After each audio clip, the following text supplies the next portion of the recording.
Nursing फर्जीवाड़े में एक और तत्कालीन रजिस्ट्रार पर गाज गिरी है। नर्सिंग कॉलेज घोटाले में फिर से बड़ी कार्रवाई हुई है। एक और तत्कालीन रजिस्ट्रार चंद्रकला दिवगैया की सेवा समाप्त कर दी गई है।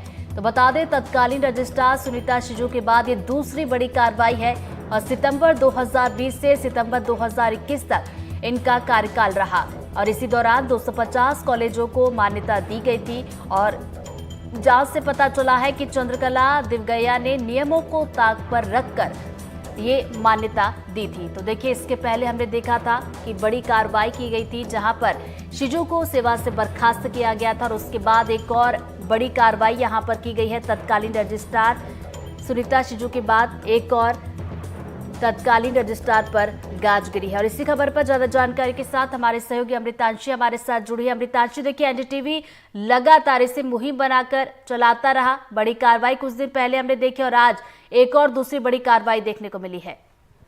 बिल्कुल, देखिए, जाहिर तौर पर एक एक व्यक्ति, एक एक अधिकारी या कर्मचारी जिन्होंने स्टूडेंट्स के भविष्य के साथ खिलवाड़ किया हो, उसको सरकार किसी भी तरह से बख्शने को तैयार नहीं है। और शायद यही वजह रही है, जब सुनीता शिजू पर कार्रवाई हुई, उनकी सेवा से उनको बर्खास्त किया गया। उसके पहले का ये मामला है, देखिए, ये फर्जीवाड़ा कोई 1 या 2 साल का नहीं है, ये लंबे वक्त का है। और इसी कारण जो उसके पहले के तत्कालीन रजिस्ट्रार रही चंद्रकला दिवगैया, उनकी भी सेवा समाप्त जो है वो सरकार ने कर दी है। कार्यकाल 2020 सितंबर से लेकर 2021 सितंबर, यानी कि 1 साल का रहा था। इस दौरान 250 कॉलेजेस को मान्यता मिली थी। खासतौर से यही वो वक्त है जब नर्सिंग कॉलेज फर्जीवाड़े की जो परतें हैं वो धीरे धीरे जो है वो खुलनी शुरू हो गई थी। और इसी कारण जो है उनकी जो जब विभागीय जांच उनको लेकर हुई तो उसमें जो उनका कदाचरण है वो गंभीर रूप से जो है वो गंभीर पाया गया। इसके अलावा अनियमितताएं भी काफी इस दौरान जो है वो देखने को मिली। और साफ तौर पर जो आदेश जारी हुआ है उसमें भी ये लिखा है कि जो इन्होंने काम किए हैं उसमें अनियमितताएं साफ तौर पर दिख रही हैं। इसी कारण सरकार उनको सेवा से बर्खास्त करने का फैसला ले रही है।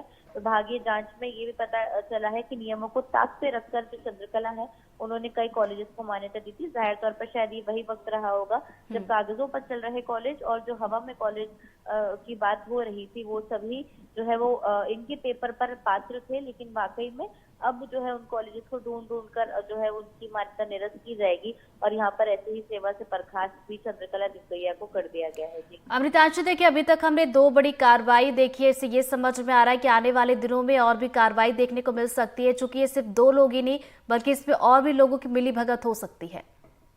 बिल्कुल, देखिए, जाहिर तौर पर इसके पहले भी जब मैंने ये जिक्र किया था कि कभी भी कोई भी अगर बड़ा फर्जीवाड़ा या घोटाला होता है उसमें जाहिर तौर पर 1 या 2 व्यक्ति शामिल नहीं रहते हैं। ये एक पूरा कॉकस होता है। इस पूरे कॉकस में जितने भी लोग शामिल होते हैं उन सभी पर देखिए अब सरकार जो है वो कार्रवाई करने की तैयारी का मन बना चुकी है।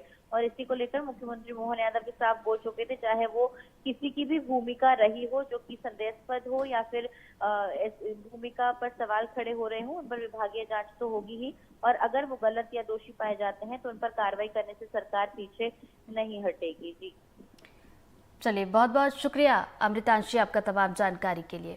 तो देखिए, नर्सिंग स्कैम में एक और दूसरी बड़ी कार्रवाई की गई है। एक और तत्कालीन रजिस्ट्रार पर गाज गिरी और उनकी सेवा समाप्त कर दी गई है।